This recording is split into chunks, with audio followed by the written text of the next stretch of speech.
Hello mga kiddies! Another day, another vlog! Tara, samahan nyo kami at pupunta kami sa Bancheto, Kawayan. At syempre, dahil first time namin, gumamit kami ng Google Maps. At ito na nga mga kiddies, lumagpas na naman tayo at namali na naman ng daan. Shoutout kay nanay na naglalakad sa harap namin. So yun mga kiddies, pabalik na kami sa daan na nalagpasan namin. Dahil ang tinuturong daan papunta sa Bancheto ni Google Maps ay ang may signage na Golden Pearl.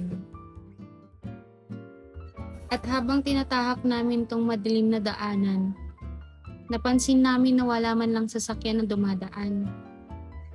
Kaya habang papalapit kami sa direksyon na tinuturo ni Google Maps, ay bigla kaming nagtinginan dahil papunta na kami sa madilim at liblib na lugar.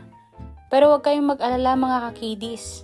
Dahil sabi ng mga kakilala namin, may ibang daanan pa papunta sa Bancheto. At ito na nga mga kakidis, malapit na tayo sa katotohanan. Habang papalapit ng papalapit ang daanan papunta sa Bancheto ay mas lalo kaming na-excite. Akalain nyo yun, 2 years na kami dito pero ngayon pa lang kami makakapunta sa Bancheto. Alam nyo bang inabangan namin tong Bancheto ngayon?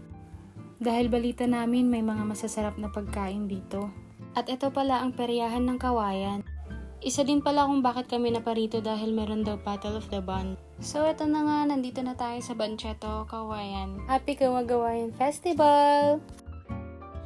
At tignan nyo naman mga kakidis, napakaraming tao.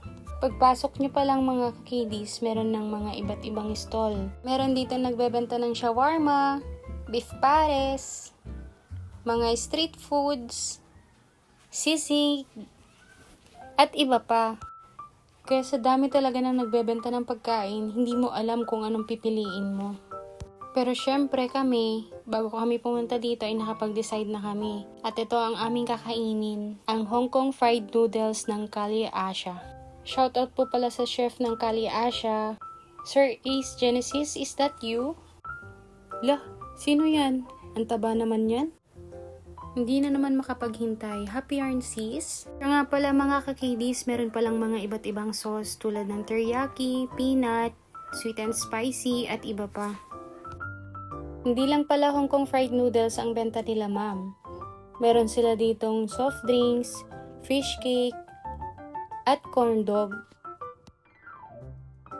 Nag-ikot-ikot pa nga kami at meron din kaming nakita dito na nagbebenta ng mga Asian street foods dito sa My Crazy Balls. At syempre, ang all-time favorite natin na street foods tulad ng isaw, hotdog, kwek-kwek, fishball, siomai, chicken balls, lumpia, at calamares. Ang sabi nga nila sa akin, meron daw silang pwesto sa may sentro Kawayan. At ito na nga mga kakidis, samahan nyo kami na kumain at tikman ang Hong Kong fried noodles ng Kali Asia. At syempre, napabili na din kami ng mga pika-pika at ang mango graham shake ng Bastikoy. O, sino ka dyan? May nalalaman-laman ka pang pa-chopstick ate girl. At may nainggit nga, siya din daw. Alam nyo ba mga kakidis, pinakabanding na namin tong pag-food trip.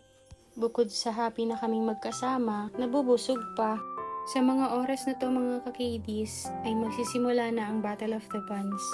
Dahil naubos na namin mga kakidis ang unang in-order namin na pagkain, eto humirit pa kami ulit ng panibago, chicken poppers at isaw. Ang unang sumabak pala ay ang bandang Milia. At ang pangalawa naman ay ang bandang Mighty Band. At ang panghuli naman ay ang Short Notice. Balita ko nga ang kanilang singer ay isang DJ. Grabe, napatayo yung balahibo ko rito. Yung tipong high notes ay ini-easy-easy lang niya. Congrats pala sa lahat ng kalahok, lalong-lalo na po sa nanalo. Sobra po kaming nag-enjoy at naaliw sa panonood.